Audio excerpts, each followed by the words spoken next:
దేవుని పరిశుద్ధ నామమునకు సమస్తమైన మహిమ ఘనత ప్రభావాలు యేసయ్యకు మాత్రమే కలుగునుగాక.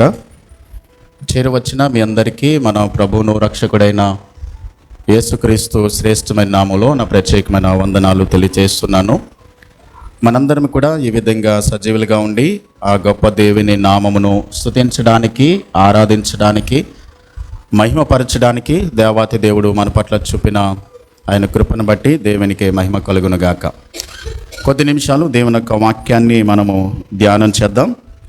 గత కొన్ని వారాలుగా మనము మలాకి గ్రంథాన్ని మనం ధ్యానం చేస్తూ ఉన్నాం. మలాకి గ్రంథము 3వ అధ్యాయము గత వారం 7వ వచనం నుండి 12వ వచనం వరకు ఉన్న వాక్య భాగాన్ని ధ్యానం చేయడం జరిగింది. ఈ రోజున మనం 13 నుండి 18వ వచనాల వరకు ఉన్నటువంటి వాక్య భాగాన్ని ధ్యానం చేద్దాం. మలాకి గ్రంథము 3వ అధ్యాయము 13 నుండి 18 వచనాల వరకు ఉన్న వాక్య భాగాన్ని చదువుకుందాం. యెహోవా సెలవిచ్చినదేమనగా, నన్ను గూర్చి మీరు బహు గర్వపు మాటలు పలికి నిన్ను గూర్చి ఏమి చెప్పితమని మీరు అనుగుదురు. దేవుని సేవ చేయుట నిష్ఫలమనియు ఆయన ఆజ్ఞలను గైకొని సైన్యములకు అధిపతియగు యెహోవా సన్నిధిని మనము దుఃఖాక్రాంతులుగా తిరుగుట వలన ప్రయోజనమేమనియు, గర్విష్ఠులు ధన్యులగుదురనియు, యెహోవాను శోధించు దుర్మార్గులు వర్ధిల్లుదురనియు, వారు సంరక్షణ పొందుదురనియు మీరు చెప్పుకొనుచున్నారు. అప్పుడు యెహోవా యందు భయభక్తులు గలవారు ఒకనితో ఒకడు మాట్లాడుకొనుచుండగా యెహోవా చెవియొగ్గి ఆలకించెను. మరియు యెహోవా యందు భయభక్తులు కలిగి ఆయన నామమును స్మరించుచు ఉండేవారికి జ్ఞాపకార్థముగా ఒక గ్రంథము ఆయన సముఖమునందు రాయబడెను. నేను నియమింపబోవు దినము రాగా వారు నావారై నా స్వకీయ సంపాద్యమయ్యుందురు. తండ్రి తన్ను సేవించి కుమారుని కనికరించినట్లు నేను వారిని కనికరింతునని సైన్యములకు అధిపతిగా యెహోవా సెలవిచ్చుచున్నాడు. అప్పుడు నీతి గల వారెవరో, దుర్మార్గులెవరో, దేవుని సేవించి వారెవరో, ఆయనను సేవించని వారెవరో మీరు తిరిగి కనుగొందురు. ప్రార్థన చేద్దాం. మహోన్నతుడా, మహాగణుడా, సర్వాధికారి, సృష్టికర్త, సహాయకుడా, మీ ఘనమైన నామమునకు వందనాలు, స్తోత్రాలు చెల్లిస్తున్నాం ప్రభా. ఆకాశ మహాకాశాలు పట్టజాలని దేవుడవు, అత్యున్నతమైన సింహాసనం మీద ఆసీనుడవయ్యుండి ఎల్లప్పుడూ కోట్ల కొలది దూతలతో గాన ప్రతిగానములు చేయబడుతూ నిత్య మహిమలో ఉన్న మా కన్న తండ్రి నాయనా, మీ నామమును బట్టి మీకు వందనాలు, స్తోత్రాలు ప్రభా. ఈ ఉదయకాల సమయంలో ఇంతవరకు మీ నామమును మహిమపరిచేటువంటి ధన్యత, మిమ్మల్ని స్తుతించేటువంటి గొప్ప భాగ్యాన్ని మాకు ఇచ్చావు తండ్రి. ఈ సమయంలో కొద్ది నిమిషాలు మీ వాక్యం నేర్చుకోవడానికి మీ పాద సన్నిధికి మేము వస్తూ ఉండగా ప్రభా, మీ వాక్యము ద్వారా మాతో మాట్లాడండి. మీ వాక్యము ద్వారా మీరు మమ్మలను బలపరచండి. మా ఆత్మీయ జీవితములకు అవసరమైనటువంటి మాటలను మీ యొక్క లేఖనాలలో నుండి పరిశుద్ధాత్మదేవ మీరు మాకు నేర్పించండి. మేము ఎక్కడ మీ చిత్తాన్ని మేము సంపూర్ణంగా తండ్రి లోబడక జీవించలేకపోతున్నామో మమ్మలను మీ వాక్యము ద్వారా సరిచేసి మమ్మలను హెచ్చరించి మీరే మమ్మలను తర్వాత తండ్రి మీ వాక్యము ద్వారా బలపరిచి మాకు నేర్పించండి. మా ఆత్మీయ జీవితాన్ని సంపూర్ణంగా మీ మాటలకు, మీ వాక్యానికి విధేయత చూపించగలిగినటువంటి మీ సత్యాలను మీరు మాకు నేర్పించి మమ్మలను బలపరచమని, ఈ సమయాన్ని మీరు మాకు మేలుకరంగా చేసి సహాయం చేయమని యేసయ్య నామములో ప్రార్థించి వేడుచున్నాను మా పరమ తండ్రి, ఆమేన్. దేవుని వాక్యమును మనము చదువుతున్నప్పుడు, దేవుని వాక్యాన్ని మనం వింటున్నప్పుడు దేవుడు పరిశుద్ధాత్మ ద్వారా దేవుడు ఎన్నో వాక్యాలు, సత్యాలు మనకి నేర్పిస్తూ ఉన్నాడు. ఈ మలాకి గ్రంథం చదువుతున్నప్పుడు ఇప్పటికే మనం అర్థం చేసుకున్నాం, దేవుని సొత్తైన ప్రజలు, దేవుని చేత ప్రత్యేకింపబడి ఏర్పరచబడిన వారిగా ఉన్న ఆ ప్రజలు, వారు ఎలాంటి ప్రజలుగా ఉన్నారో, ఎలా దేవుని పట్ల వాళ్ళు వ్యవహరిస్తూ దేవునికి విరోధంగా, దేవునికి వ్యతిరేకంగా వాళ్ళు మాట్లాడుతూ దేవునిని వాళ్ళు ఏ రీతిలో వెంబడిస్తున్నారో అన్నది మనం నేర్చుకుంటూ ఉన్నాం. వాళ్ళు అనుకున్నారు, మేము దేవునిని వెంబడిస్తున్నాము, దేవునిని మేము అనుసరిస్తున్నాము, దేవునిని మేము పూజిస్తున్నాము అని చెప్పుకుంటూనే దేవుని వాక్యానికి విరుద్ధమైనటువంటి పనులు చేస్తూ వాళ్ళను సృష్టించినటువంటి సృష్టికర్త అయిన దేవుణ్ణి వాళ్ళు ప్రశ్నిస్తూ ఉన్నారు. దేవుడు అంటున్నాడు, నేను మిమ్మల్ని ప్రేమించానంటే నువ్వెక్కడ మమ్మల్ని ప్రేమించావన్నారు. దేవుడు అన్నారు, మీరు నన్ను ఆయాస పెట్టారు, బాధ పెట్టారు అని దేవుడు అంటుంటే, ఏ విషయంలో నిన్ను బాధ పెట్టాము, ఎక్కడ నిన్ను ఆయాస పెట్టామని చెప్పని ప్రశ్నించారు. మీరు నా దగ్గర దొంగిలించారు అని దేవుడు ప్రశ్నిస్తూ ఉంటుంటే ఏ విషయంలో నీ దగ్గర దొంగదానం చేశామని అంటున్నారు. ఇక్కడ మరొక సత్యాన్ని ప్రభు మాట్లాడుతున్నాడు. మీరు గర్వపు మాటలు నా గురించి మాట్లాడారు అని దేవుడు అంటుంటే ఎక్కడ మాట్లాడామేమో, ఏం పలికాము నీ గురించి అని వారు దేవునిని ప్రశ్నిస్తూ ఉన్నారు. మరొక విషయం ఏంటంటే వారిలో ప్రాముఖ్యంగా 3 లక్షణాలు కనబడతాయి. ఈ 3 లక్షణాలు కూడా మంచి లక్షణాలు కావు. వారు దేవుని ప్రజలై ఉండి దేవుని చేత ఎన్నిక చేయబడినటువంటి వారై ఉండి కూడా ఎలాంటి లక్షణాలు కలిగి ఉండడం చాలా దురదృష్టకరం. వారిలో ఉండకూడని లక్షణం ఏంటంటే వారి పాపాల ఏంటో గుర్తించుకోకుండా, వాటిని ఎరగకుండా ఒక రకమైన భ్రమలో బ్రతుకుతున్నారు. వాళ్ళు ఏ స్థితిలో ఉన్నారో, ఏ పాపంలో బ్రతుకుతున్నారో, ఎలాంటి దిగజారిపోయినటువంటి స్థితిలో బ్రతుకుతున్నారో వాళ్ళు గమనించకుండానే మేము బాగానే ఉన్నాము అన్న స్థితిలో వారు జీవిస్తున్నారు. రెండవది ఏంటంటే దేవునిని నమ్మక, దేవుని మీద విశ్వాసం ఉంచుకోకుండా దేవునిని ప్రశ్నిస్తూ దేవునికి విరోధంగా నడుచుకుంటున్నారు. మొట్టమొదటిగా వారు భ్రమలో బ్రతుకుతున్నారు. రెండవది వారిని దేవునిని ప్రశ్నిస్తున్నారు. మూడవది ఏంటంటే పదే పదే సత్యాన్ని నేర్పించిన ధర్మశాస్త్రాన్ని లేక దేవుని బోధను దేవుడు ప్రవక్తల ద్వారా లేకుంటే దేవుని వాక్యం ద్వారా వారికి ఒక క్రమబద్ధమైనటువంటి విధానంలో దేవుడు వారికి బయలుపరుస్తున్నప్పటికీ కూడా సత్యాన్ని వారు గ్రహించుకోకుండా దేవునికి వ్యతిరేకంగా పాపాలు చేస్తూ తప్పిదాలు చేస్తూనే ఉన్నారు. దేవుని మాటను వారు శంకిస్తూ ఉన్నారు, అనుమానిస్తూ ఉన్నారు. ఇది వారిలో ఉన్నటువంటి ప్రాముఖ్యమైనటువంటి 3 రకాలైనటువంటి బలహీనతలు. అయినా దేవుడు ఏం చేశాడంటే వారు తిరుగుబాటు చేస్తున్నా, దేవునిని ప్రశ్నిస్తున్నా, దేవుని ఎరగకుండా దేవుని ఎరిగామని చెప్పుకుంటున్నప్పటికీ కూడా దేవుడు ఏం చేశాడంటే ప్రవక్తలను పంపించి వారికి బుద్ధి చెప్పే ప్రయత్నం చేస్తూ ఉన్నాడు. వారిని సరిచేయడానికి, వారిని సరిదిద్దడానికి, మరలా తిరిగి నా మార్గంలోనికి రండి, నా మార్గంలో మీరు జీవించండి, మీరు మారు మనసు పొంది నా తట్టు తిరిగితే నేను మరలా మీ తట్టు తిరుగుతానని దేవుడు పదే పదే దేవుని వాక్యం ద్వారా వారిని బలపరుస్తున్నా, మాట్లాడుతున్నా కానీ వారు ఏమంటున్నారంటే దేవుని మీద ప్రశ్నిస్తూనే దేవుని మాటలను వారు అనుమానిస్తూనే శంకిస్తూనే ఉన్నారు. కానీ వారు దేవుని తట్టు తిరిగినటువంటి దాఖలాలు ఏమీ కనిపించలేదు మనకు. ఇలాంటి ప్రజలు కేవలం మలాకీ కాలంలోనే కాదు, మనం జీవిస్తున్న ఈ నూతన నిబంధనలో కూడా చాలామంది ఉన్నారు. ఆనాడు మనం మాట్లాడుకుంటున్నాం, పరిశుద్ధాత్మ దేవుడు సర్వజ్ఞాని కాబట్టి ఆయనకు సమస్తము తెలుసు కాబట్టి మనుషుల యొక్క స్వభావాలు, మనుషుల యొక్క ఆలోచనలు, వారి యొక్క ప్రవర్తన, జీవిత విధానం ఎలా ఉంటుందో ఆయన ముందుగానే ఎరిగిన దేవుడు కాబట్టి, కాలానికి ఆయన సమస్తాన్ని ఎరిగిన దేవుడు కాబట్టి ఆయన ఏం చేశాడంటే ప్రతి కాలంలో కూడా దేవునికి వ్యతిరేకంగా ఎక్కడెక్కడ మనుషులు ఉంటారో అనేది ఆయనకు తెలుసు కాబట్టి గతంలో జరిగినటువంటి విషయాలను పరిశుద్ధాత్మ దేవుడు వ్రాయించి పెట్టాడు. ఇవే సందర్భాలు మరలా రిపీట్ అవుతూ ఉన్నాయి, ఇవే మరలా జరుగుతూ ఉన్నాయి. ఆనాటి సమాజాన్ని దేవుడు మార్చాలనుకున్నాడు. ఈనాటి సమాజాన్ని కూడా దేవుడు ఏం చేస్తూ ఉన్నాడంటే మార్చడానికి ఆయన ప్రయత్నం చేస్తూ ఉన్నాడు. దేవుని సమాజాన్ని, దేవుని ఏర్పాటు చేసుకుని ఆయన ప్రజలను, దేవుని యొక్క సంకల్పంలో ఉన్నటువంటి ఆయన బిడ్డలను దేవుడు మార్చడానికి దేవుడు ప్రయత్నం చేస్తూ ఉన్నాడు. వారు చేసేటువంటి భక్తి ఎలా ఉందనంటే ఖాళీ భక్తి చేస్తూ ఉన్నారు. అంటే దాన్ని ఎలా అర్థం చేసుకోవచ్చానంటే ఎవరైనా సరే దేవునికి సమర్పించుకోకుండా, దేవునికి సంపూర్ణంగా అప్పగించుకోకుండా, దేవుడు నన్ను పిలిచాడు, దేవుడు నన్ను ఏర్పాటు చేసుకున్నాడు, దేవుడు జగత్తు పునాదికి ముందే నా పట్ల ప్రణాళిక కలిగి ఉన్నాడు కాబట్టి దేవునికి నేను సంపూర్ణంగా సమర్పించుకోవాలి, దేవుని కొరకు బ్రతకాలి, దేవుని కొరకు జీవించాలి అనేటువంటి సమర్పణ లేకపోతే ఆ భక్తి ఖాళీ భక్తిగానే ఉంటుంది. ఆ భక్తిలో లోపల ఏమీ కూడా మ్యాటర్ ఏమీ ఉండదు. వాళ్ళు చేసే భక్తి మాత్రము పైకి చాలా బాగుంటుంది. వాళ్ళు ఖాళీ ఆచారాలు, వాళ్ళు చేసేటువంటి ఆచారాలు ఖాళీగా ఉన్నాయి, వారి సంబంధాలు ఖాళీ సంబంధాలు, వారి యొక్క మాటలు ఖాళీ మాటలుగా ఉన్నాయి. వారు చేసేటువంటి భక్తి అంతా కూడా లోపల అంతా కూడా ఎలా ఉందనంటే ఎంటీగా ఉంది. కాబట్టి బయటకు కూడా వారు దాన్నే చూపిస్తూ ఉన్నారు.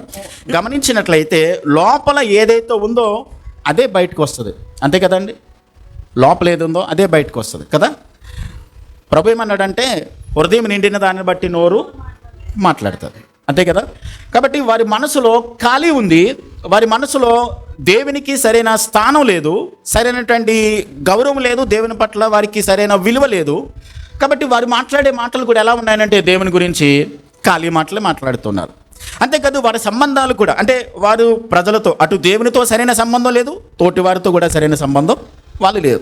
సర్వసాధారణంగా కొన్ని సందర్భాల్లో కొంతమంది కూర్చుని మాట్లాడుకుంటుంటారు.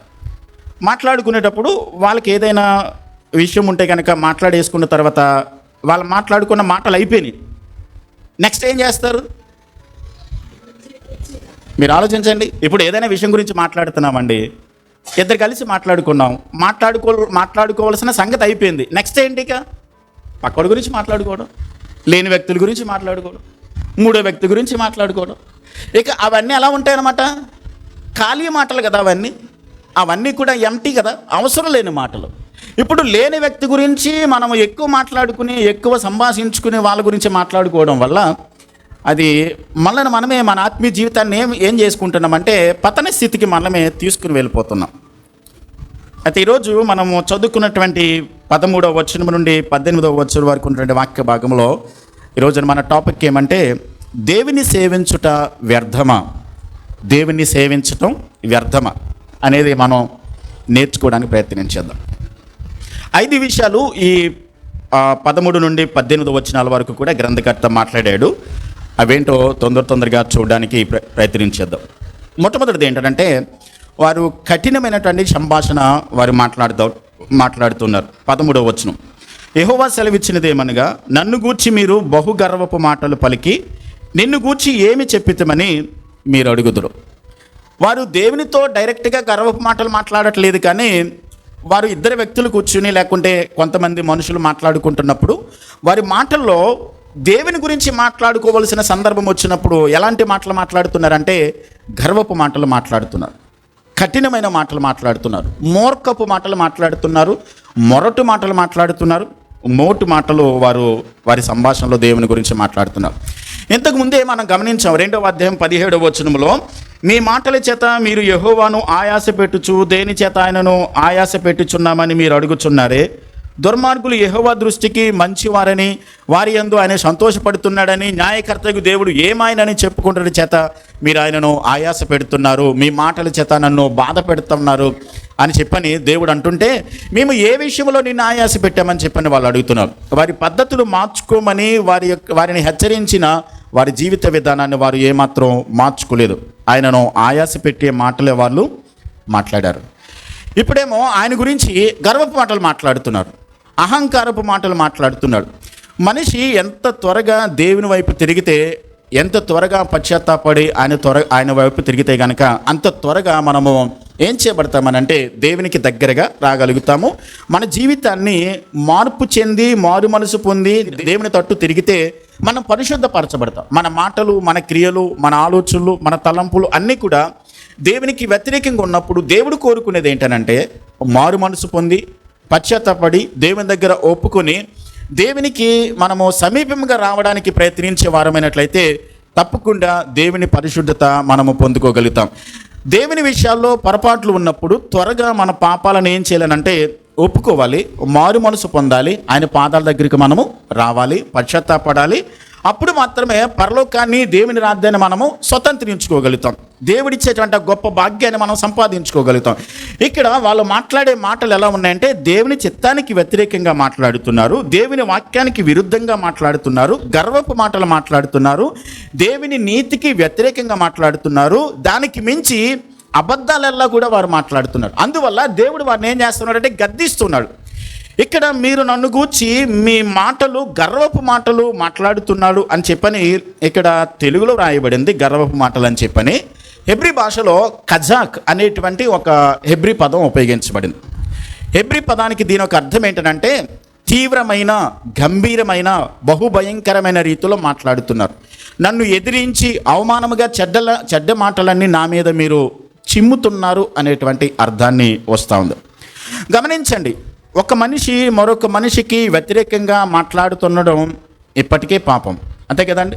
ఒక మనిషి మరొక మనిషికి వ్యతిరేకంగా మాట్లాడడం పాపం. కానీ వీరు దేవునికి వ్యతిరేకంగా మాట్లాడడం, వారి వ్యక్తిత్వం ఎలాంటిదో బయటికి వాళ్ళు వ్యక్తం చేస్తూ ఉన్నారు. మనిషికి వ్యతిరేకంగా మాట్లాడడమే పాపం అంటే అసలు సృష్టించి వాళ్ళను ప్రేమించి ఏర్పాటు చేసుకున్న సృష్టికర్త అయిన దేవునికి వాళ్ళు వ్యతిరేకంగా మాట్లాడడం వల్ల వారి స్వభావం ఎలాంటిదో, దాని మీద వారికి ఉన్నటువంటి దేవుని మీద వారికి ఉన్న విశ్వాసం ఎలాంటిదో, వారికి ఈ దేవుని పట్ల వారికి ఉన్న భక్తి ఎలాంటిదో కూడా వారు మాట్లాడే మాటలను బట్టి మనకు అర్థమవుతూ ఉంది. పాతకాలం నాటి ఒక ఇంగ్లీషు సామెత ఉంది, అదేంటంటే ఆకాశం నుండి మనకి మంచు కురుస్తూ ఉంటుంది కదండి.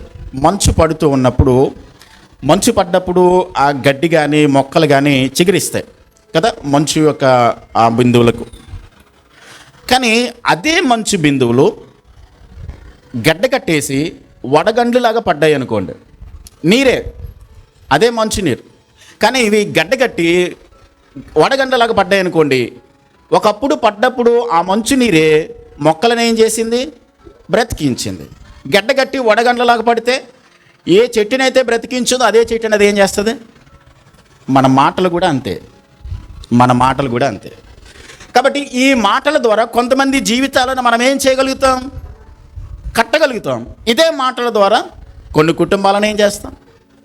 పతన స్థితికి తీసుకుని వెళ్ళిపోతాం. కాబట్టి మనం అర్థం చేసుకోవాల్సింది ఏంటంటే, మనకి దేవుడిచ్చిన మాటలను ఎలా పడితే అలాగా వాడడానికి వీలు లేదు. ఎదుటి వ్యక్తులకు దేవునికి వ్యతిరేకంగా మాట్లాడితే కుదరదని దేవుడు చెప్తున్నాడు. కొన్ని వచనాలు చదువుదాం. దేవుని వాక్యంలో మన మాటల తీరు ఎట్లా ఉండాలి, మనం మాట్లాడే విధానం ఎలా ఉండాలి అన్నది మనం నేర్చుకోవడానికి ప్రయత్నించేద్దాం. యెహెజ్కేలు గ్రంథం 33వ అధ్యాయం 20వ వచనాన్ని చదువుదాం. యెహెజ్కేలు గ్రంథం 33వ అధ్యాయం 20వ వచనం. యెహోవా మార్గము న్యాయము కాదని మీరు అనుకొనుచున్నారే, ఇశ్రాయేలీయులారా, మీలో ఎవని ప్రవర్తనను బట్టి వానికి శిక్ష విధించదను. యెహోవా మార్గము ఏమంటున్నారు వీళ్ళు? న్యాయం కాదు అంటే, ఒక్క మాటలో చెప్పాలంటే దేవుడు అన్యాయస్తుడు అని అంటున్నారు వీళ్ళు. ఏ దేవుడైతే వారిని, మీరు గమనించండి, ఏ దేవుడైతే వారిని భయంకరమైనటువంటి ఆ ఫరో బానిసత్వం కింద నలిగిపోతున్నప్పుడు వారు ఆ బానిసత్వాన్ని తట్టుకోలేక, ఆ బాధను తట్టుకోలేక, ఆ చిత్రహింసలు తట్టుకోలేక దేవుని తట్టు తిరిగి వారు ప్రార్థన చేశారు. ప్రార్థన చేసినప్పుడు దేవుడు మోషేను నాయకునిగా ఎన్నిక చేసి వారిని విడుదల కలుగజేసి, ఎవరిని 10 అద్భుతాలు చేసి వారిని అరణ్యంలో తీసుకుని వచ్చి ఎర్ర సముద్రమును పాయలుగా చీల్చి, వారికి ఆహారం లేదనంటే ఆకాశం నుండి మన్నాను కురిపించాడు, త్రాగడానికి మంచినీళ్ళు లేవంటే బండ నుండి నీళ్లు రప్పించాడు. మాకు తినడానికి మాంసం లేదయ్యా, మేము ఐగుప్తులో ఉన్నప్పుడు కూరగాయలు, కీరకాయలు, మాంసం అన్నీ మా పొయ్యి దగ్గరే కూర్చుని మేము తినేవాళ్ళం, మాకు ఇక్కడికి వచ్చినాక మాకు నోరు చప్పబడిపోయింది, మాకు మాంసం కావాలనంటే ఆకాశం నుండి దేవుడు ఏం చేశాడు? పూలను రప్పించాడు. వారికి అడిగిన ప్రతిదీ దేవుడిచ్చాడు. కానీ అన్నీ ఇచ్చిన తర్వాత, చెరలో నుండి బయటికి తీసుకొచ్చిన తర్వాత వీళ్ళు ఏమంటారంటే, యెహోవా మార్గము న్యాయం కాదు, దేవుడు అన్యాయస్తుడు అని అంటున్నారు. మీరు గమనించండి, ఈ మాటలు ఎలా మాట్లాడితే, ఇవి అన్న మాటలు ఎవరో తెలుసండి? ఇశ్రాయేలీలే. వాళ్ళు అన్నారండి. వాళ్ళకంటే మనం ఏమైనా తక్కువ తీసిపోయామా? మన ఉద్యోగంలో, మన వ్యాపారంలో మనం అనుకున్నంతగా జరగనప్పుడు, మనం అనుకున్నట్టుగా దేవుడు చేయనప్పుడు దేవుడిని ఏం చేస్తాం మనం? దేవుడు నాకు అన్యాయం చేశాడు మాట్లాడలేదా? మన బిడ్డల భవిష్యత్తు సరిగా లేనప్పుడు, మన కుటుంబాల పరిస్థితి సరిగా లేనప్పుడు, లేకుంటే మనం అనుకున్న అడిగిన వాటిని దేవుడు ఇవ్వనప్పుడు, మనం అనుకున్న వాటిని దేవుడు చేయనప్పుడు, లేక ఆయన అడిగిన వెంటనే మనకు ప్రార్థన వెంటనే సమాధానం ఇవ్వకుండా ఆలస్యం చేస్తున్నప్పుడు ఏం చేస్తామో తెలుసా? దేవుడు నన్ను మర్చిపోయాడు అంటాం. దేవుడు నా మీద అన్యాయం చేశాడు, కోపడుతున్నాడు అని అంటాం. కజాక్ అనేటువంటి ఈ పదానికి ఇంకొక అర్థం ఏంటంటే, మనము అర్థం చేసుకోవాలంటే ఒక మాట చదువుదాం. 2వ సమూయేలు గ్రంథం 24వ అధ్యాయం 4వ వచనం. 2 Samuel 24:4లో 2వ సమూయేలు గ్రంథము 24వ అధ్యాయము 4వ వచనం. అయినను రాజు యోవాబునకును సైన్యాధిపతులకును గట్టి ఆజ్ఞ ఇచ్చి ఉండుట చేత యోవాబును సైన్యాధిపతులను ఇశ్రాయేలీయుల సంఖ్య చూచుటకే రాజు సముఖం నుండి బయలు వెళ్ళి యోర్దాను నది దాటి యాజేరు తట్టున గాదు లోయ మధ్య నుండి పట్టణపు కుడిపార్శ్వనున్న ఆరో ఏరులో దిగి. ఇక్కడ జరుగుతున్న సందర్భం ఏంటంటే, ఇశ్రాయేలీయులకు దావీదు రాజుగా ఉన్నాడు. రాజుగా ఉన్నప్పుడు ఆయనకు ఒక ఆలోచన వచ్చింది. ఏంటంటే, అది సరైన ఆలోచన కాదు, ఇశ్రాయేలీయుల సైన్యం అంతటిని కూడా లెక్క పెట్టండి అని చెప్పాడు. చెప్తే యోవాబు అన్నాడు, సైన్యాధిపతి, రాజుగారు, మనం సైన్యాన్ని లెక్కించడం అంత పద్ధతి కాదు, ఎందుకంటే అందరూ నీ ప్రజలే కదా, ఇంకా వెళ్ళి లెక్కించాల్సిన అవసరం ఏముందనంటే, నువ్వు ఖచ్చితంగా వెళ్ళి లెక్కించు అని చెప్పాడు. జరిగిన వాస్తవం ఏంటో చూద్దాం. మొదటి దినవృత్తాంతాల గ్రంథం 21వ అధ్యాయము 1 Chronicles 21:4లో, అయినను యోవాబు మాట చెల్లక రాజు మాటయే చెల్లెను గనుక యోవాబు ఇశ్రాయేలు దేశమందంతటా సంచరించి తిరిగి యెరూషలేమునకు వచ్చి జనుల సంఖ్య వెరసి దావీదునకు అప్పగించను. యోవాబు అంటున్నాడు, అయ్యా, సైన్యాన్ని లెక్కించడం అంచనా మంచిది కాదు, ఎందుకనంటే ఇది ప్రజలందరూ నీ వాళ్ళే కదా, సైన్యం అంతా నీ ప్రజలే కదా, ఎందుకు లెక్కించడం అంటే కాదు. ఇప్పుడు అధికారి మాట చెల్లలేదు. ఎవరి మాట చెల్లింది? రాజు మాట మాత్రమే చెల్లింది. అందుకని వెళ్ళి లెక్కించిన తర్వాత, అంటే ఆయన చేయకూడదని దేవుడు చెప్పినప్పటికీ కూడా యోవాబు ద్వారా హెచ్చరించిన కానీ రాజు వెళ్ళలేదు. జరిగిన వాస్తవం ఏంటంటే దానికి తగినటువంటి పర్యవసానాన్ని అతడు అనుభవించాడు. మనము ఈ దినవృత్తాంతాల గ్రంథం అంతా చదివితే కనుక అక్కడ తెగులు ప్రారంభించబడింది. చాలామంది కూడా అక్కడ చనిపోయినట్లుగా మనం వాక్యంలో మనం చూస్తున్నాం. కాబట్టి వారి గురించి దేవుడు ఏమంటున్నాడంటే, మీరు నా మీద ఎదురు తిరిగి మాట్లాడి, దేవుని మీద వ్యతిరేకంగా గర్వపు మాటలు మాట్లాడి, దేవునికి వ్యతిరేకంగా వాళ్ళు మాట్లాడుతున్నప్పటికీ కూడా వాళ్ళు ఏమంటున్నారంటే, మేము ఎప్పుడు నీకు వ్యతిరేకంగా మాట్లాడాము, ఎప్పుడు నీకు వ్యతిరేకంగా మేము మాట్లాడామని చెప్పని అంటున్నారు. ఎవరెవరు ఏ విధంగా దేవునికి ఎదురుబాటు తిరిగి మాట్లాడారో చూద్దాం. 2వ దినవృత్తాంతాల గ్రంథం 32వ అధ్యాయము 16వ వచనం చదువుదాం. 2వ దినవృత్తాంతాల గ్రంథం 32వ అధ్యాయము 16-17 వచనాలు. అతని సేవకులు దేవుడైన యెహోవా మీదను ఆయన సేవకుడైన హిజ్కియా మీదను ఇంకను ఏం చేశారు? దేవుని ప్రజల మీద. వీళ్ళెవరనంటే అషూరు దేశానికి చెందినటువంటి రబ్షాకే అనేటువంటి సైన్యాధికారి హిజ్కియా మీద, దేవుని ప్రజల మీద, దేవుడి ఏర్పాటు చేసుకున్నటువంటి జనాంగం మీద ఎలా మాట్లాడారు? చాలా దారుణంగా మాట్లాడారు. పేలాపనలు పేలారు. అసలు మీరు యెహోవా దేవుని నమ్ముకుంటున్నారేమో, మీ దేవుడు ఏమైనా చేస్తాడేమో, రండి నా మీదకి, ఎవడు నన్ను ఆపు చేయలేడు, మీరు నమ్మిన దేవుడు కూడా నన్ను అడ్డు పెట్టలేడని చెప్పని చాలా భయంకరమైన మాటలు మాట్లాడాడు. జరిగిన వాస్తవం ఏంటో తెలుసా? దేవునికి వ్యతిరేకంగా మాట్లాడినటువంటి ఈ సైన్యాన్ని ఒక్క దేవదూతను పంపించి 185,000 మందిని ఒక్క రాత్రిలో దేవుడు ఏం చేశాడు? మొత్తం హతం చేశాడు. యెహెజ్కేలు గ్రంథం 35వ అధ్యాయం 13వ వచనంలో ఎదోమీయులు మాట్లాడారు. వాళ్ళకి ఏం జరిగిందో చూద్దాం. యెహెజ్కేలు గ్రంథం 35వ అధ్యాయము 13వ వచనం. పెద్ద నోరు చేసుకుని మీరు నా మీద విస్తారముగా ఆడిన మాటలు నాకు. దేవుడు ఏమంటున్నాడో తెలుసండి? మనం మాట్లాడిన ప్రతి మాటలు ఏమవుతున్నాయి? దేవుడు ఏం చేస్తున్నాడు? వింటున్నాడు. హోషేయ గ్రంథం 7వ అధ్యాయం 13వ వచనం. హోషేయ గ్రంథం 7వ అధ్యాయం 13వ వచనం. వారికి శ్రమ కలుగును, వారు నన్ను విసర్జించి తప్పిపోయి ఉన్నారు. వారికి నాశనము కలుగును, వారి మీద తిరుగుబాటు చేస్తున్నారు. వారికి క్షేమం సంభవించును, నేను వారిని విమోచింపకోరియనను వారి నా మీద అబద్ధములు చెప్పుతున్నారు.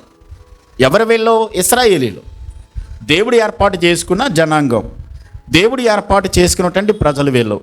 ఇప్పుడు దేవుని ఎరగనటువంటి అన్యజనులు దేవుని గురించి వ్యతిరేకంగా మాట్లాడారంటే వాళ్ళకి తెలియక మాట్లాడారండి. దేవుని గురించి తెలిసిన ఈ ప్రజలు కూడా ఎలా మాట్లాడుతున్నారు? దేవునికి వ్యతిరేకంగా. అంతా తెలుసు దేవుని గురించి వీళ్ళకి. దేవుడు వాళ్ళకి ఏం చేశారో అన్నీ కూడా తెలుసు. కాబట్టి మీరు గమనించండి, ఎదోమీయులు కానివ్వండి, అషూరీయులు కానివ్వండి, ఇశ్రాయేలీయులు కానివ్వండి, వీళ్ళందరూ మాట్లాడిన మాటలన్నీ దేవుడు విన్నాడా లేదా? దేవుడు విన్నాడు. దేవుడు విని వాటికి తగినటువంటి ప్రతిఫలాన్ని వాళ్ళకి దేవుడు ఇచ్చాడు. మరొక విషయం ఏంటంటే, ఈ రోజులో మనం మాట్లాడుతున్న ప్రతి మాట కూడా రికార్డ్ అవుతుంది. ఒక మాట చదువుదాం. బైబిల్లో ఉన్న వారందరూ తెరచి చూద్దాం. మత్తయి సువార్త 12వ అధ్యాయం 36వ వచనం. మత్తయి సువార్త 12వ అధ్యాయము 36వ వచనం. నేను మీతో చెప్పినదేమనగా, మనుషులు పలుకు వ్యర్థమైన ప్రతి మాటను గూర్చియో విమర్శ దినమున ఏం చేయాలి? మనం లెక్క అప్పగించాలి. నోరుంది కదా అని చెప్పని ఎట్లా పడితే అట్లా మాట్లాడితే. గమనించండి, మనం ప్రతి మాట కూడా. ఇప్పుడు మనుషులు సీసీ కెమెరాస్ పెట్టుకుంటాం, వాయిస్ రికార్డు కూడా చేసేటువంటివి ఉన్నాయి. 12 మెగాపిక్సెల్స్ కెమెరాస్ కూడా వచ్చేసినాయి సీసీటీవీ. మనిషికి అంత టెక్నాలజీ ఉంటే మనం మాట్లాడుతున్న ప్రతి మాటను కూడా మనము ఒక మాట చెప్పమంటారా? సీసీ కెమెరాల అండర్ కంట్రోల్లో ఉన్నాం మనం. దేవుడు మన మీద ఆయన పెట్టాడు. ప్రతి మాట కూడా దేవుడు రికార్డ్ చేస్తున్నాడు. ప్రతిది కూడా నేను మాట్లాడలేదు, నేను ఇలా అనలేదు అనడానికి లేదు. దేవుడు ఆ రోజున భూమిని ఆకాశాన్ని దేవుడు సాక్షిగా పిలవబోతున్నాడు. అంతా ఓపెన్ చేస్తాడు. ఆ దూతల ముందు, ఆ ప్రజల ముందు, అందరి ముందు కూడా ఓపెన్ చేసి నువ్వు ఇలా మాట్లాడావు కదా అని చెప్పని దేవునికి మనం అందరం కూడా ఏం చేయాలి? లెక్క చెప్పాలి. అది మనుషులకు వ్యతిరేకంగా మాట్లాడినా, దేవునికి వ్యతిరేకంగా మాట్లాడినా, ఎవరికి వ్యతిరేకంగా మనం మాట్లాడినప్పటికీ కూడా ప్రతి మాట కూడా దేవునికి మనం లెక్క చెప్పాలి. ఒక మాట మనకి ఎగ్జాంపుల్ ఏంటనంటే, ఇశ్రాయేలీయులు కనాను దేశానికి వెళ్ళడానికి అరణ్యంలోకి వచ్చారు. వారు ప్రతిసారి కూడా సణుగుతూ ఉన్నారు. మాకు మాంసం లేదు, అది లేదు, ఇది లేదు, దేవుడు ఏం చేశాడు, ఈ అరణ్యంలో మాకు ఆహారం పెట్టగలడా, దేవుడు మాకు సహాయం చేయగలడా అని చెప్పని సణుగుతూ ఉన్నారు. మాకు ప్రతిసారి శనిగినప్పుడు వాళ్ళు ఏమన్నారంటే, మోషే మాకు ఐగుప్తులో సమాధులు లేవని ఇక్కడ తీసుకొచ్చావా, మేము అక్కడే ఉంటే మేము అక్కడే చనిపోతాం కదా, ఎందుకయ్యా మమ్మల్ని ఇక్కడ తీసుకొచ్చావని అంటే, దేవుడే అన్నాడు, వాళ్ళు మాట్లాడిన మాటలు నా చెవిలో చెప్పినట్లుగా, ఒక వ్యక్తికి చెవిలో చెప్పినట్లుగా నేను విన్నాను, వాళ్ళు అన్నట్టుగానే వాళ్ళకి జరుగునుగాక అన్నాడు, అంతే. ఇంకేమనలేదు దేవుడు. చూడండి, మీరు 25 లక్షల మంది 20 లక్షల మంది ఐగుప్తు దేశంలో బయలుదేరారు. ఎంతమంది వెళ్ళారు? చివరికి 2 మాత్రమే వెళ్ళారు. కానీ ఏమైంది? వాళ్ళు అన్నట్టుగానే, వాళ్ళు మాట్లాడినట్లుగానే వాళ్ళకి అరణ్యములో జరిగింది. చెట్ల ఆకులు రాలిపోయినట్లుగా వాళ్ళు అరణ్యములో రాలిపోయారు. గమనించండి, దేవునికి వ్యతిరేకంగా మాట్లాడిన వ్యక్తి, మనిషికి వ్యతిరేకంగా మాట్లాడినటువంటి మాటలు ప్రతిదీ కూడా దేవుడు ఏం చేస్తూ ఉన్నాడు? లెక్క చెప్పాలి. మనము దేవునికి జవాబు చెప్పాలి. దేవుడంటే లెక్క లేని వ్యక్తికి మనిషి అంటే లెక్క ఉంటుందంటారా? ఇంక లెక్కే ఉండదు. గమనించండి, మనము నిజమైన విశ్వాసులమైతే, నిజమైన భక్తిపరులమైతే, నిజమైన మనము సేవకులమైనట్లయితే ఖచ్చితంగా మనకి వ్యతిరేకంగా మాట్లాడేవారు తప్పకుండా ఉంటారు. కానీ వాటన్నిటిని కూడా మనము పట్టించుకోవాల్సిన అవసరం లేదు. మీరు గమనించండి, మనకి వ్యతిరేకంగా మాట్లాడే వాళ్ళు ఎప్పుడు ఉంటారండి సమాజంలో? మనం మంచి చేసినా, మనము ఉపకారం చేసినా మనకి వ్యతిరేకంగా మాట్లాడేవారు, సూదుపోటు మాటలతో మనలను బాధించేవారు, బాధ పెట్టేవారు సమాజంలో ఎప్పుడూ ఉంటారు. యేసుక్రీస్తు ప్రభు మనకు ఒక మాదిరిని చూపించి వెళ్ళాడు. కాబట్టి మనం చేయాల్సినటువంటి పని ఏంటంటే, మనుషులకు ఆయన మంచే చేశాడు. మన కొరకు ప్రాణం పెట్టి తన ప్రాణాన్ని మన కోసం ఇచ్చినటువంటి ఆయనను భూమి మీదకి వచ్చినప్పుడు రకరకాల మాటలు మాట్లాడారు. దయ్యం పట్టినవాడు అన్నారు, వ్యభిచారి అన్నారు, తిండిపోతు అన్నాడు, ఆయన త్రాగుబోతులు అన్నాడు. ఈ రకరకాల మాటలు ఆయన గురించి మాట్లాడారు. కానీ ఈ దేని గురించి కూడా ఆయన ఎదురు తిరిగి మాట్లాడా? బదులు పలికాడా? బదులు పలకలేదు. న్యాయముగా తీర్పు తీర్చు దేవునికే తన్ను తాను అప్పగించుకున్నాడు. కాబట్టి ఏ ప్రజలకైతే దేవుడు మేలు చేయాలని వచ్చాడో ఆ ప్రజలే ఆయనకి వ్యతిరేకంగా మాట్లాడినప్పుడు బదులు పలకలేదు. కాబట్టి యేసయ్య మనకు చూపినటువంటి మాదిరిలో మనం కూడా దేవుని మార్గంలో మనం నడవాలి. ఒక ఉదాహరణ చెప్తాను. 2000 సంవత్సరంలో ఆగస్టు 24వ తేదీన అమెరికాలో సౌత్ డకోటా అనేటువంటి ఒక ప్రాంతం ఉంటుంది. దాన్ని బ్లాక్ హిల్స్ అంటారు. ఆ ప్రాంతంలో ఆగస్టు 24వ తారీఖు నుండి సెప్టెంబర్ 8వ తారీఖు వరకు కూడా ఒక పెద్ద భయంకరమైనటువంటి అగ్ని ప్రమాదం జరిగింది. అది 24 నుంచి సెప్టెంబర్ 8వ తారీఖు వరకు కాల్తానే ఉంది. ఎలా జరిగిందని అంటే, ఇంచుమించుగా 80,000 ఎకరాల కలప కాలిపోయింది. అది ఆరలేదు. దాన్ని ఆర్పడానికి 1000 మంది ఈ యొక్క ఫైటర్స్ ఉంటారు కదా, అగ్నిమాపక దళాలు, వాళ్ళు వెళ్ళి ఆర్పడానికి ప్రయత్నం చేశారు. ఏం జరిగిందనంటే, ఆ ప్రాంతానికి ఒక స్త్రీ వచ్చింది. ఆమె 46 సంవత్సరాలు. ఆమె తన సిగరెట్ వెలిగించుకుని అగ్గిపుల్లతో తను అలా వెలుగుతుండగానే అగ్గిపుల్ల అలా వదిలేసి వెళ్ళిపోయింది. అలా కాల్తానే ఉంది. సరే, తన సిగరెట్ కాల్చుకుని వెళ్ళిపోయింది. తను పట్టించుకోలేదు. జరిగిన పరిస్థితి ఏంటంటే, మొత్తం ఆ ప్రాంతం అంతా కూడా కాలిపోయింది. తెలిసింది ఏంటంటే, జెనీ స్టీవెన్స్ అనేటువంటి ఆమె పేరు అనమాట. 46 సంవత్సరాలు. ఆమెను పట్టుకున్నారు. 25 సంవత్సరాలు ఆమెను జైల్లో ఉంచడానికి శిక్ష విధించారు. అంతేకాదు 42 బిలియన్ల కట్టాలని చెప్పని ఫైన్ వేశారు అమ్మాయి. అంటే చూడండి, ఒక్క అగ్గిపుల్ల ఏం చేసింది? మొత్తం 80 ఎకరాల కలపను ఏం చేసింది? ఈ సందర్భాన్ని జ్ఞాపకం చేసుకుని ఒక మాట చదువుతాం. యాకోబు రాసిన పత్రిక 3వ అధ్యాయం. ఈ మాటలు గుర్తుపెట్టుకోండి. ఒక అగ్గిపుల్ల ఏం చేసింది? 80 ఎకరాల కలపను కాల్చేసింది. యాకోబు రాసినటువంటి పత్రిక 3వ అధ్యాయము 3వ వచనం నుండి అయితే మనకు బాగా అర్థమవుతుంది. గుర్రములు మనకు లోబడుటకై నోటికి కళ్ళెము పెట్టి వాటి శరీరం అంతా త్రిప్పుదము కదా, ఓడలను కూడా చూడుడి, అవి ఎంతో గొప్పవై పెనుగాలికి కొట్టుకొని పోబడినను ఓడ నడుపువాని ఉద్దేశం చొప్పున మిక్కిలి చిన్నదగు చుక్కాని చేత త్రిప్పబడును. 5వ వచనం ప్రాముఖ్యంగా, అలాగుననే నాలుక కూడా చిన్న అవయవమైనను బహుగా అదిరిపడును. ఎంత కొంచెము నిప్పు ఎంత విస్తారమైన అడవిని తగలబెట్టును. నాలుక అగ్నియే. నాలుక మన అవయవములలో ఉంచబడిన పాప ప్రపంచమై సర్వ శరీరమునకు మాలిన్యము కలుగచేయచ్చు ప్రకృతి చక్రమునకు చిచ్చుపెట్టును. అది నరకము చేత చిచ్చుపెట్టబడును. ఒక అగ్గిపుల్ల ఏం చేసింది? 80 ఎకరాల కలపను కాల్చేసింది, నాశనం చేసేసింది. అది ఆరిపోకుండా ఇంచుమించుగా కొన్ని వారాల పాటు అది కాల్తూనే ఉంది. మన నాలుక ఏం చేస్తుంది? నేను మీకు అర్థమయ్యే భాషలో చెప్పమంటే, పచ్చి భాషలో చెప్పాలంటే, కొన్ని మాటలు కొన్ని కొంపలను తగిలబెట్టేస్తుంది. కొంపలు తగలబెట్టేస్తుంది మనం మాట్లాడే మాటలు. ఇక వాళ్ళ జీవితంలో ఇంకా వాళ్ళ కలవకోకుండా విడిపోయేంత భయంకరమైనటువంటి మాటలు మాట్లాడేవారు. నేను క్రైస్తవుల గురించి మాట్లాడుతున్నాను, అన్యజనుల గురించి కాదు నేను మాట్లాడేది. మనం గమనించవలసింది ఏంటంటే, మనం పెట్టిన చిచ్చు జీవితకాలం అది కాలుతానే ఉంటుందండి. జీవితాంతం కూడా వాళ్ళ కుటుంబాలలో వాళ్ళు వేసినటువంటి అగ్గి లాంటి ఒక మాట. కాబట్టి మనము అపోస్తలుడైన పౌలు గారు ఎఫెసీ పత్రికను మనం ధ్యానం చేసాం. ఎఫెసీ పత్రిక నుంచి 36 ప్రసంగాలు నేర్చుకున్నాం. అందులో పౌలు గారు ఏం చెప్తాడనంటే, మీ మాట ఉప్పు వేసినట్లుగా, రుచికరంగా, కృపాసహితంగా కొంతమంది జీవితాలను కట్టగలిగినట్లుగా, కొన్ని కుటుంబాలను బలపరిచినట్లుగా మీ నాలుక ద్వారా వచ్చేటువంటి మాటలు జాగ్రత్తగా ఉండాలి అని మనము నేర్చుకోవటం జరిగింది.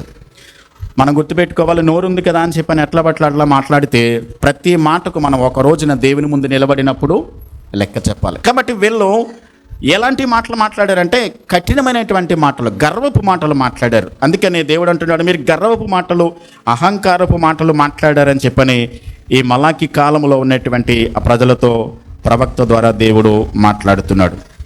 మరొక మాటను చదువుకుందాం. రెండవ విషయం ఏంటంటే, మొట్టమొదటిది కఠినమైనటువంటి సంభాషణ, రెండవది కఠినమైనటువంటి సేవ గురించి వారు మాట్లాడుతున్నారు. మలాకి గ్రంథము 3వ అధ్యాయము 14వ వచనం.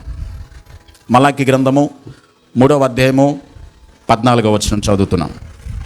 దేవుని సేవ చేయుట నిష్ఫలమనియు ఆయన ఆజ్ఞలను గైకొని సైన్యములకు అధిపతియగు యెహోవా సన్నిధిని మనము దుఃఖక్రాంతులుగా తిరుగుట వలన ప్రయోజనమేమనియో. వాళ్ళు అంటున్నారు, దేవునికి సేవ చేయుట నిష్ఫలం.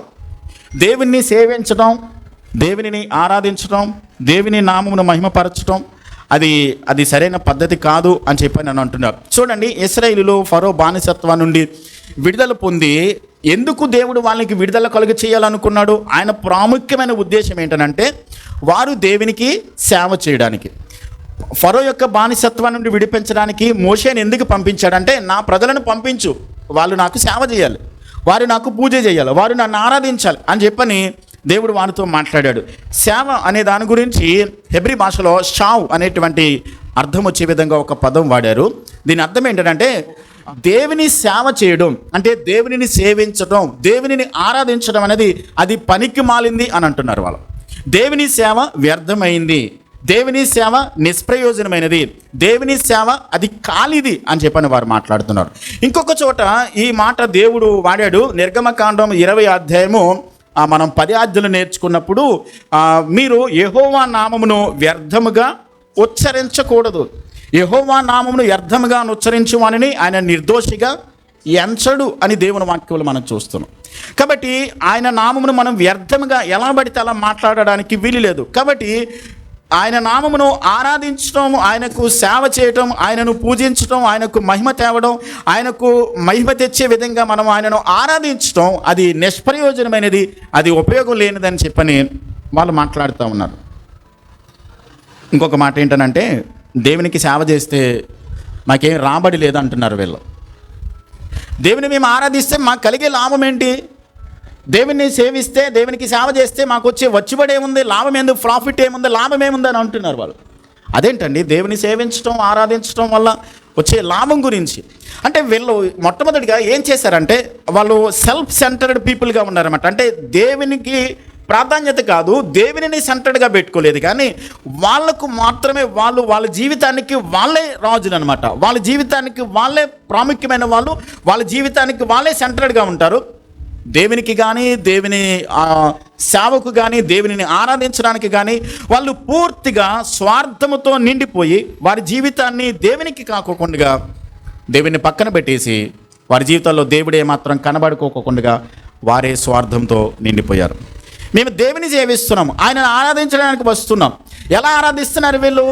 నామకార్థంగా, ఆచారంగా ఆరాధిస్తున్నారు. వాళ్ళు చేసే భక్తి, వాళ్ళు చేసే ఆరాధన, వారు అర్పించేటువంటి బలులు ప్రపంచానికి ఎలా కనబడుతున్నారంటే, వీళ్ళు భక్తి చేస్తున్నారు, వీళ్ళు ఆరాధన చేస్తున్నారు, వీళ్ళు బలులు చేస్తున్నారు, వీళ్ళు పూజలు చేస్తున్నారు, దేవునికి ఎంతో గొప్ప సేవ చేస్తున్నారు అన్నట్లుగా ఇశ్రాయేలీయులు తెచ్చేటువంటి బలులు, ఇశ్రాయేలీయులు అర్పించే అర్పణలు ప్రజలకు ఎలా కనబడుతున్నాయంటే చాలా గొప్పగా వీళ్ళు దేవుని సేవిస్తున్నారు అన్నట్టుగా కనబడుతున్నాయి. కానీ వాళ్ళ హృదయాలలో దేవునికి మాత్రం ఏమాత్రం చోటు లేదు.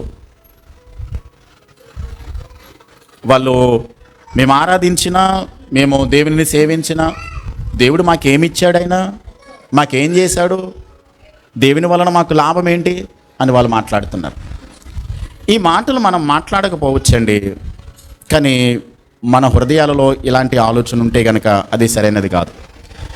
నేను దేవుని సేవించడం వల్ల, దేవునిని ఆరాధించడం వల్ల దేవుడు నాకేమిచ్చాడు, దేవుడు నాకేం చేశాడు అంటే, నేను దేవుని సేవిస్తున్నాను, దేవుని మందిరానికి వెళ్తున్నాను, దేవునిని ప్రార్థన చేస్తున్నాను, బైబిల్ చదువుతున్నాను, కానుకలు ఇస్తున్నాను, దేవునికి సేవ చేస్తున్నాను, అన్నీ చేస్తున్నాను, కానీ దేవుడు నాకేం చేశాడు, దేవుడు నాకేమి ఉపకారం చేశాడు, నా పిల్లల భవిష్యత్తు అలాగే ఉండిపోయింది, నా కుటుంబ పరిస్థితి అలాగే ఉండిపోయింది, దేవుని ఎరగనటువంటి వాళ్ళు, దేవుడంటే తెలియని ప్రజలు బిల్డింగ్ మీద బిల్డింగ్ కట్టుకుంటున్నారు, నేను మాత్రం ఇలాగే ఉన్నాను, నా పరిస్థితి ఎంత ఎలా ఉంది, దేవుని వల్ల నాకు కలిగిన లాభం ఏంటి అని మనం అనుకున్నట్లయితే ఇశ్రాయేలీయులకు మనకి ఏమాత్రం తేడా లేదు.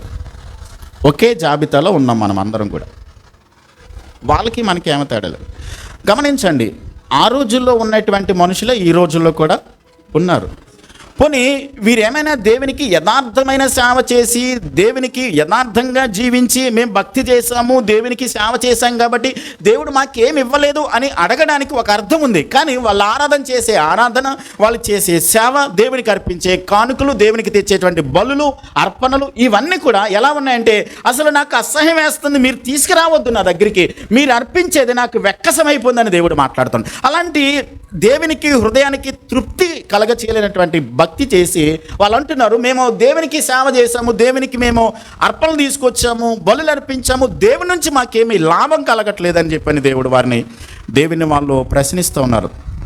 నాకు అది ఇవ్వలేదు, ఇది ఇవ్వలేదు, నాకు అది చేయలేదు, ఇది చేయలేదు.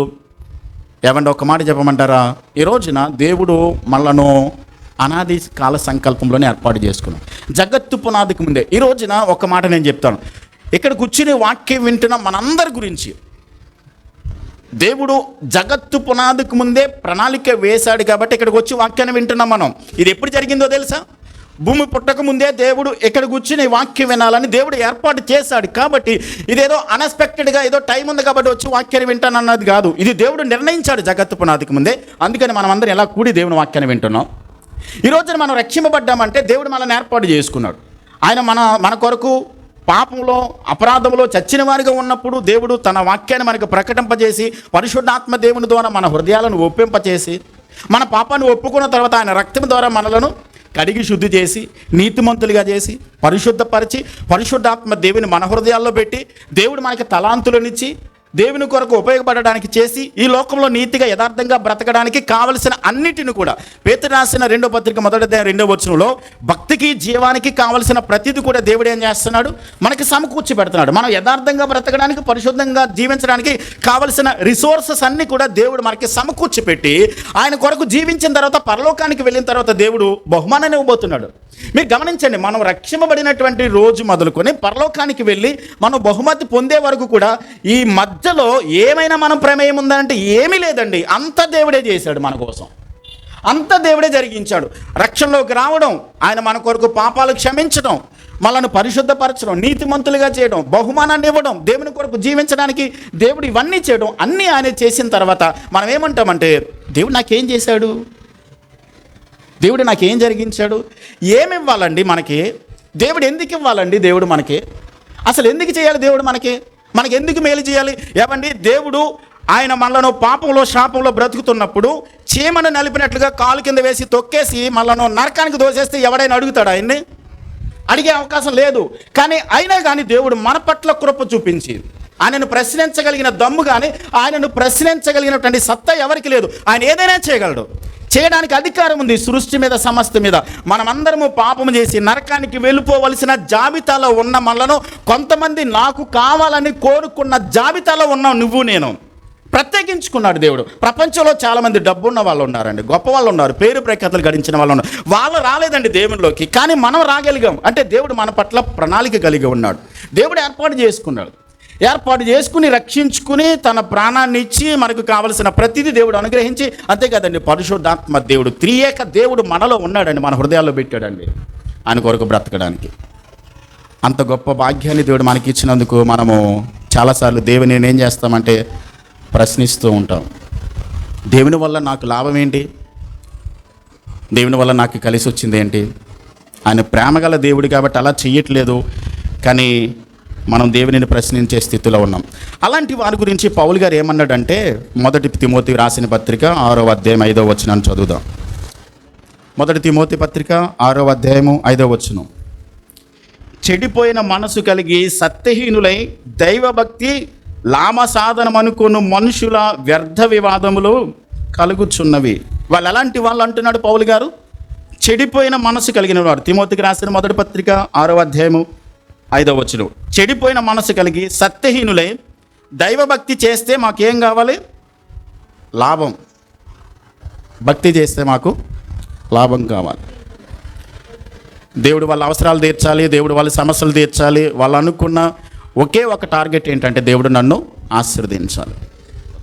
కానీ ఈ రోజున చాలామంది కూడా అబద్ధ బోధకులు కూడా ఏం చేస్తున్నారంటే, దేవుని దగ్గర నుంచి మేలు పొందడానికే దేవుణ్ణి ఎలా వాడుకుంటున్నారంటే, మన అవసరాలు తీర్చేటువంటి వాళ్ళు. ఒక ఆయన ఏమన్నాడంటే, దేవుని ఒక ఏటీఎం మిషన్లా చేసేసారు. ఏటీఎం అంటే ఎనీ టైం మిరాకిల్ అనమాట. మనకు అవసరత వస్తే దేవుని దగ్గరికి వెళ్ళి అడగడం అంతే. ఆయన ఒక మిషన్ లాంటి వాడు. దేవుని దగ్గరికి వెళ్తే మనం కార్డు పెట్టగానే డబ్బులు ఎలాగ వస్తాయో, మనకి సమస్య రాగానే ఆయనకి దగ్గరికి వెళ్ళాలి, ఆయన తీర్చేయాలి అంతే. మన జీవితం ఎలాగున్నా అవసరం లేదు. ఈ రోజున చాలామంది తండోపతండాలుగా పెద్ద పెద్ద ప్రజలు అబద్ధ బోధకుల దగ్గరికే వెళ్తూ ఉన్నారు.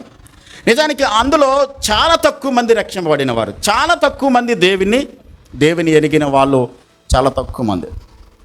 10 ఏళ్ళు చర్చకొచ్చా, నేను 10 సంవత్సరాలు దేవుడిని సేవించాను, దేవుడు నాకేం చేశాడని చెప్పని ప్రశ్నించేటువంటి ప్రజలు ఈనాడు లేకపోలేదండి. దేవుడు ఇశ్రాయేలు ప్రజల గురించి ఏమన్నాడంటే, నన్ను సేవించడానికి నేను మిమ్మల్ని ఏర్పాటు చేసుకున్నాను. దేవుడు ఇశ్రాయేలు గురించి ఏమన్నాడంటే, నా జ్యేష్ఠపుత్రుడు నేను ఏర్పాటు చేసుకున్న నా జనాంగం అన్నాడు, నా సొత్తైన ప్రజలు అన్నాడు. కానీ వాళ్ళు దేవునిని సరైనటువంటి ఆరాధన వాళ్ళు చేయలేదు. కాబట్టి దేవుని వాక్యం ఏం చెప్తానంటే, దేవుని వాక్యానికి మనం లోబడాలి, జీవించాలి, దేవుని చిత్తానికి మనం తలవంచి బ్రతకాలి. దావీదు తన జీవిత కాలంలో దేవుని వాక్యానికి అప్పుడప్పుడు దేవునికి వ్యతిరేకంగా పడిపోయాడు, దూరంగా వెళ్ళిపోయాడు. కానీ మళ్ళా తిరిగి దావీదులో ఉన్న గొప్పతనం ఏంటంటే, తాను మారు మనసు పొంది పశ్చాత్తాపడి తన తప్పులు తెలుసుకుని మంచి మార్గంలోనికి వచ్చాడు. మొదటి దినవృత్తాంతాల గ్రంథం 28వ అధ్యాయం 9వ వచనాన్ని చదువుదాం.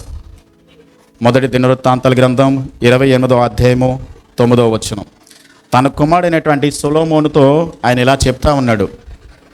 మొదటి దినవృత్తాంతాల గ్రంథం 28వ అధ్యాయము 9వ వచనం.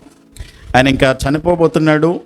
సొలొమోను తన కుమారుడిని రాజ్యానికి వచ్చాడు. చెప్తా ఉన్నాడు ఏమనంటే, మొదటి దినవృత్తాంతాల గ్రంథం 28వ అధ్యాయం 9వ వచనం. సొలొమోనా, నా కుమారుడా, నీ తండ్రి యొక్క దేవుడైన యెహోవా అందరి హృదయములను పరిశోధించేవాడును, ఆలోచనలన్నిటినీ సంకల్పములన్నిటినీ ఎరిగిన వాడునై ఉన్నాడు. నీవు ఆయనను తెలుసుకుని హృదయపూర్వకంగాను మనోపూర్వకంగాను ఆయనను సేవించుము. ఆయనను వెదకిన యెడల ఆయన నీకు ప్రత్యక్షమగును. నీవు ఆయనను విసర్జించిన యెడల ఆయన నిన్ను నిత్యముగా త్రోసివేసేస్తాడు. కాబట్టి నువ్వు ఆయనను సేవించు, ఆయనను ఆరాధించు, ఆయనకు ఘనత తెచ్చే విధంగా, ఆయనను మహిమ తెచ్చే విధంగా జీవించు చెప్పి దావీదు సొలొమోనుకి చెప్పాడు. కానీ తన జీవితంలో దావీదు చెప్పిన మాటలు తన మనసులోకి వెళ్ళలేదు. కొద్ది రోజులు, కొన్ని సంవత్సరాలు మాత్రమే దేవుని వెంబడించాడు. తర్వాత పూర్తిగా దేవుని నుంచి డివేట్ అయిపోయాడు, దూరంగా వెళ్ళిపోయాడు. చాలా తప్పులు చేశాడు, చాలా పొరపాట్లు చేశాడు. చివరికి దేవుడు కొన్ని దెబ్బలు కొట్టిన తర్వాత అప్పుడు మరలా తిరిగి వెనక్కి వచ్చాడు సొలొమోను. అందుకనే ప్రసంగి గ్రంథాన్ని రాశాడు. చివరికి తను మార్పు చెందినట్లుగా మనం చూస్తున్నాం. 100వ కీర్తన 2వ వచనంలో కూడా సంతోషంతో యెహోవాను మీరేం చేయాలి? సేవించండి అని అంటున్నాడు. యోబు గ్రంథం 21వ అధ్యాయం 15వ వచనాన్ని చదువుదాం. యోబు గ్రంథము 21వ అధ్యాయము 15వ వచనం. మేము ఆయనను సేవించుటకు సర్వశక్తుడకు వాడెవడు? మేము ఆయనను గూర్చి ప్రార్థన చేయుట చేత మాకేమి? ప్రార్థన చేస్తే మాకు లాభం ఏంటండి? గంటల తరబడి 1 గంట లేకుంటే 2 గంటలు దేవుని సన్నిధికి వచ్చి ప్రార్థన చేస్తే మాకు ఉపయోగం ఏంటండి?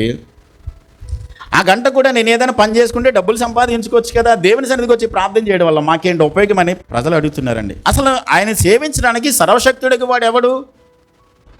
దేవుని అడుగుతున్నారండి. ఎవడైనా ఎందుకు సేవించాలి మేము? కాబట్టి మనము ఒకవేళ పైకి మాట్లాడకపోవచ్చు, కానీ మన హృదయాల్లో కనుక ఎలాంటి అభిప్రాయం ఉంటే మంచిది కాదు. కొన్నిసార్లు దేవుని దగ్గర మనం బేరసారాలు ఆడతాం కదా, మన బేరాలు ఆడతాం దేవుని దగ్గర.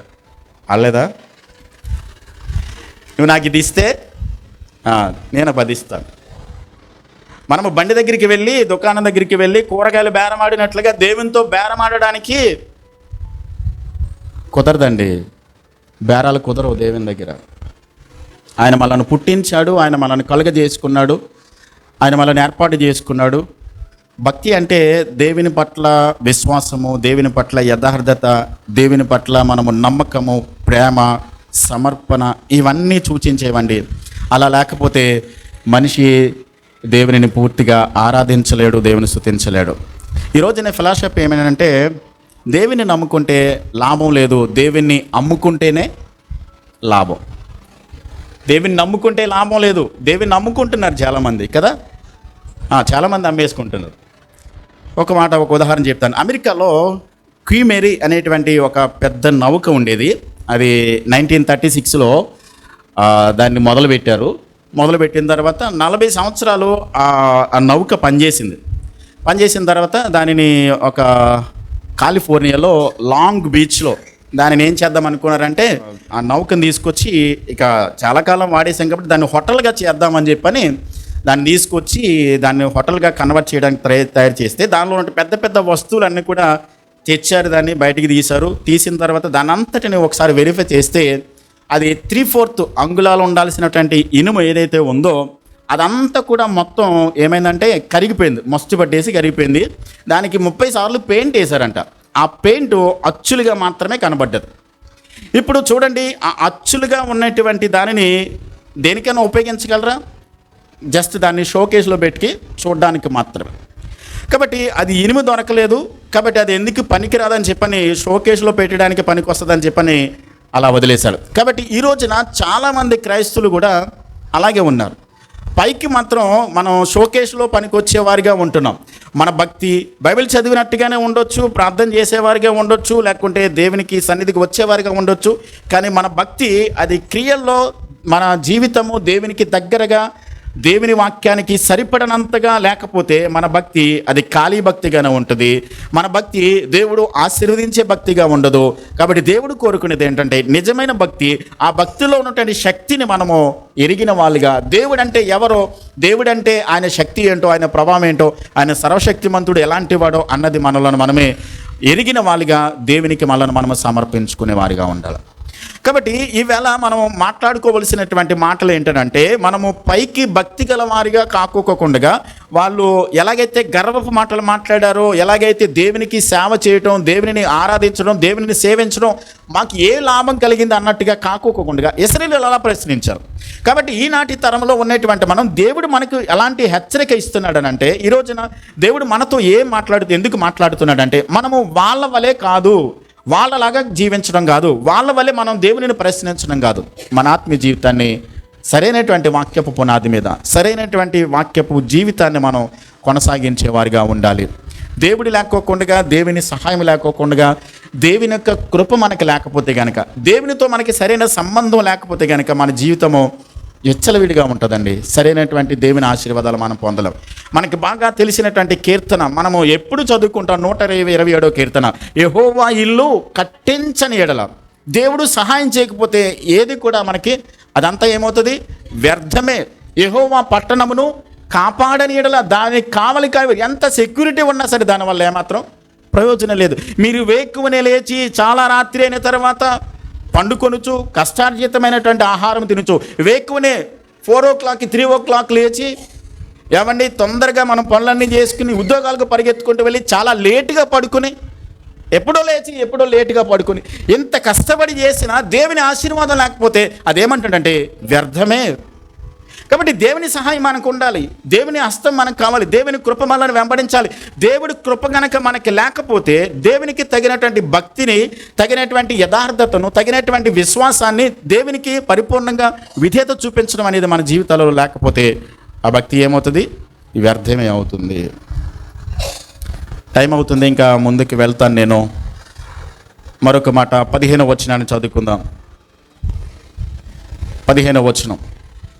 గర్విష్ఠులు ధన్యులగుదురనియు, యెహోవాను శోధించు దుర్మార్గులు వర్ధిల్లుదురనియు, వారు సంరక్షణ పొందుదురనియు మీరు చెప్పుకొనుచున్నారు. వాళ్ళు ఏమంటారంటే దేవుడు ఎలాంటి వాడు అయిపోయాడంటే అన్యాయం చేసేవాడు అయిపోయాడు. గర్విష్ఠులకు దేవుడు మంచి చేస్తూ ఉన్నాడు, దుర్మార్గులకు దేవుడు మేలు చేస్తున్నాడు. దుర్మార్గులు వర్ధిల్లుతున్నారు, వారు సంరక్షణ పొందుతున్నారు, మేమేమో ఇలాగే ఉన్నాం అని వారు మాట్లాడుతూ ఉన్నారు. ఈనాటి క్రైస్తవులు కూడా ఎలాగ ప్రశ్నించే వాళ్ళు లేకపోలేదు. అన్యజనులు దేవుని ఎరగని వాళ్ళ పరిస్థితి బాగుంది, వాళ్ళు చక్కగా ఉన్నారు, నేనేంటి ఇలాగే ఉన్నాను అని చెప్పాను. 73వ కీర్తన రాసినటువంటి ఆసాపు కూడా అలాగే అనుకున్నాడు. ఏమనుకున్నాడు? 73వ కీర్తన మీరు ఇంటికి వెళ్ళిన తర్వాత చదవండి. దుష్టుల క్షేమము నా కంటబడినప్పుడు, నేను వారి క్షేమాన్ని చూసినప్పుడు నేను అసూయపడ్డాను నా మనసులో. ఆసాపు చాలా అసూయపడ్డాడు. దేవుని నమ్మి భక్తిగా బ్రతుకుతున్న నాకు మంచి రోజులు జరగట్లేదు, వాళ్ళకి చాలా బాగుందని చెప్పాను వాళ్ళ అనుకున్నాడు. కానీ ఒకనొక దినాన్న దేవుని మందిరానికి వెళ్ళి దేవుని సన్నిధిలో కూర్చుని ప్రార్థన చేసినప్పుడు దేవుడు ఆయన హృదయాన్ని తెరిచాడు. దుష్టులు ఎక్కడున్నారో తెలుసా? కాలు జారు పడిపోయేటువంటి జారుడు స్థలంలో ఉన్నారు. ఒక్క క్షణంలోనే వాళ్ళు నాశనం అయిపోతారు అని చెప్పని తనకు అర్థమైన తర్వాత అప్పుడు 25వ వచనంలో అంటాడు, ఆకాశమందు నీవు తప్ప నాకెవరున్నారు, నీవు నాకుండగా లోకంలోనిది ఏది అక్కర్లేదని చెప్పని అంటాడు. వాళ్ళు గడ్డి పువ్వులే, ఉదయం చిగురిస్తారు, సాయంకాలం అయ్యేసరికి వాడిపోయేటువంటి పరిస్థితిలో ఉంటారు. కాబట్టి మన ఆత్మీయ జీవితంలో దేవునిని మనము అర్థం చేసుకుని, ఆయన ఎప్పుడూ అన్యాయం చేసే దేవుడు కాదు, ఆయన దగ్గర మార్పు చెందే దేవుడు మాత్రం కానే కాదు, తన నమ్మిన వారిని యథార్థమైన భక్తిని, యథార్థమైనటువంటి జీవితాన్ని కొనసాగించే వారికి దేవుడు ఎప్పుడు తప్పకుండా మనకి సహాయం చేస్తాడు. ఈ 15వ వచనంలో గర్విష్ఠులు ధన్యులగుదురనియు, యెహోవా శోధించు దుర్మార్గులు వర్ధిల్లుదురనియు, వారి సంరక్షణ పొందుదురనియు మీరు చెప్పుకుంటున్నారని చెప్పని వాళ్ళు అనుకుంటున్నారు. దేవుడు చేసేటువంటి కార్యాలు చాలా అద్భుతంగా ఉంటాయి. ఒకసారి 17వ శతాబ్దంలో మార్టిన్ లూథర్ జీవించినటువంటి ఆ కాలంలో ఎక్కువగా సాములూరు మతం అంటారు కదండి, వీళ్ళు రోమన్ క్యాథలిక్స్ వాళ్ళు ఎక్కువగా పాప పరిహారార్థ పత్రాలు అమ్ముకునేవారు. జోహాన్ టెక్సస్ అనేటువంటి ఒక వ్యక్తి ఏం చేశాడంటే పాప క్షమాపణ పత్రాలు అమ్ముకుంటూ ఉండేవాడు అనమాట. గతంలో చేసిన పాపాలు, ప్రస్తుతం చేసిన పాపాలు, భవిష్యత్తులో చేయబోయే పాపాలు కూడా క్షమించబడాలి అని అంటే ఈ పత్రం కొనుక్కుంటే మీ పాపాలన్నీ కూడా క్షమించబడిపోతాయి. గతంలో చేసినవి, ఇప్పుడు చేసినవి, భవిష్యత్తులో చేయబోయే కూడా క్షమించబడతాయి అని చెప్పని ఈ పత్రాలు అమ్ముకుంటున్నప్పుడు అమ్మేసుకున్నాడు. చాలా డబ్బులు వచ్చినాయి, ఆ గల్లాబెట్టులో వేసుకున్నాడు. అక్కడి నుంచి వేరే పట్టణానికి వెళ్ళాలన్నమాట. బండి మీద వెళ్తా ఉన్నప్పుడు ఈ పాప పరిహారార్థ పత్రం కొనుక్కున్న ఆయన అడవి దాటి వెళ్ళాలి. ఆయనకి అడ్డుపడ్డాడు. అడ్డుపడి కర్ర తీసుకుని ఒక దెబ్బ కొట్టి తన దగ్గర ఉన్న డబ్బులు ఏం చేశాడు, పట్టుకుని వెళ్ళిపోయాడు. పట్టుకుని వెళ్ళిపోయిన తర్వాత ఆయన వెనక్కి వచ్చాడు, అధికారులతో చెప్పాడు, పలానా వాడు నన్ను కొట్టాడు, నా డబ్బు సంచి లాక్కుని వెళ్ళిపోయాడు అని చెప్పని అన్నప్పుడు ఆయన పిలిచారు. పిలిచిన తర్వాత పిలిచి, బాబు నువ్వు ఇతన్ని కొట్టావా అని చెప్పానంటే కొట్టాను అన్నాడు. డబ్బులు లాక్కున్నావా అని అంటే లాక్కుని అన్నాడు. మరి ఇలా చేయడం సరైన పద్ధతి కాదు కదా అని చెప్పానంటే పద్ధతి కాదు అని చెప్పన్నాడు. మరి ఇది నేరం కదా, నీ శిక్ష పడాలి కదా అని చెప్పానంటే పాప పరిహారార్థ పత్రం తీశాడు. భవిష్యత్తులో నేను చేయబోయే పాపాలు కూడా క్షమించబడతాను ఈయనే అమ్మాడండి, మరేం చేయమంటారు అని అన్నాడు.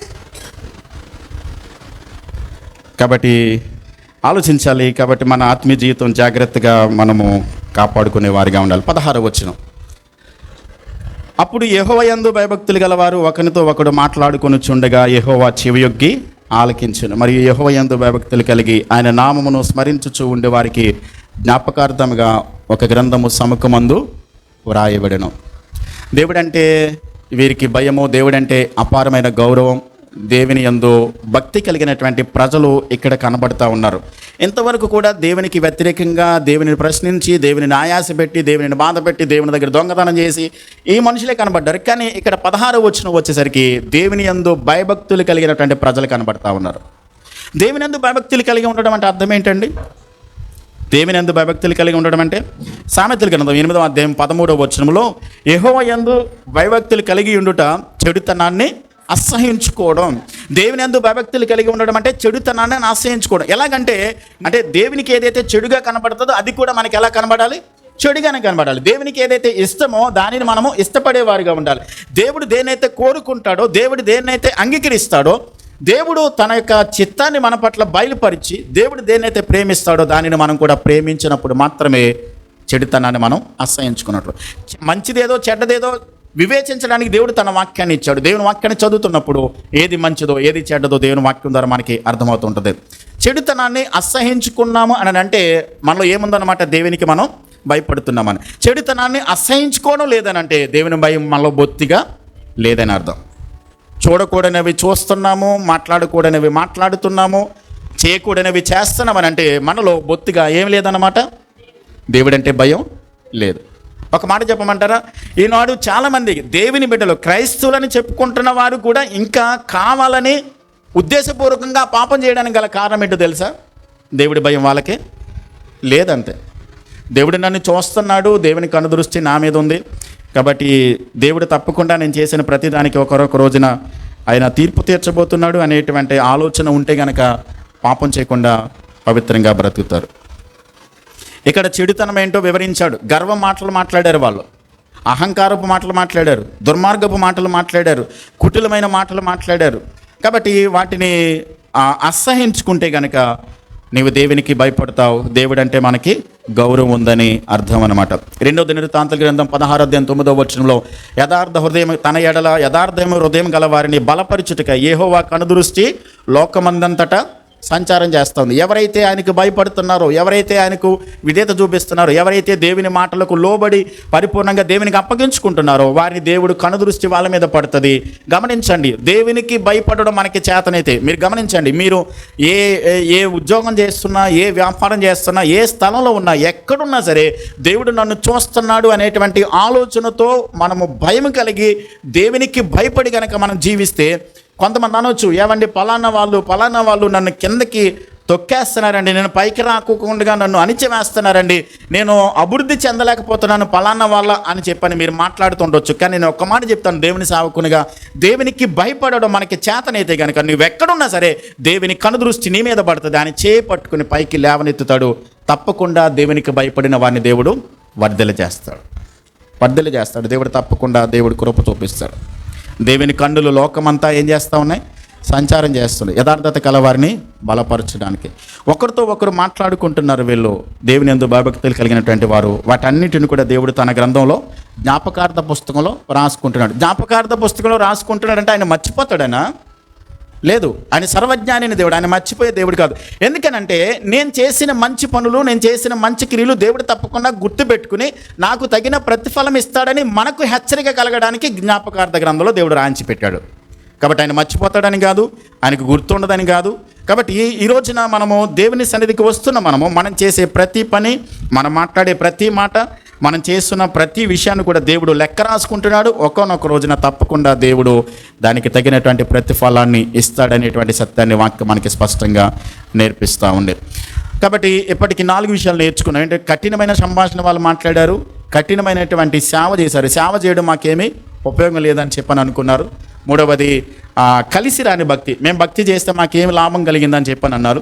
4వది ఇక్కడ ఒక గ్రంథము, జ్ఞాపకార్థ పుస్తకము దేవుడు తన గ్రంథంలో రాసుకుంటున్నాడు. చివరిగా పరిశుద్ధ సేవకులు 17వ వచనాన్ని చదువుకుందాం. నేను నియమింపబోవు దినము రాగా వారు నా వారే, నా స్వకీయ సంపాద్యమే ఎందురు. తండ్రి తన్ను సేవించు కుమారుని కనికరించినట్లు నేను వారిని కనికరింతునని సైన్యములకు అధిపతిగా యెహోవా సెలవిచ్చుచున్నాడు.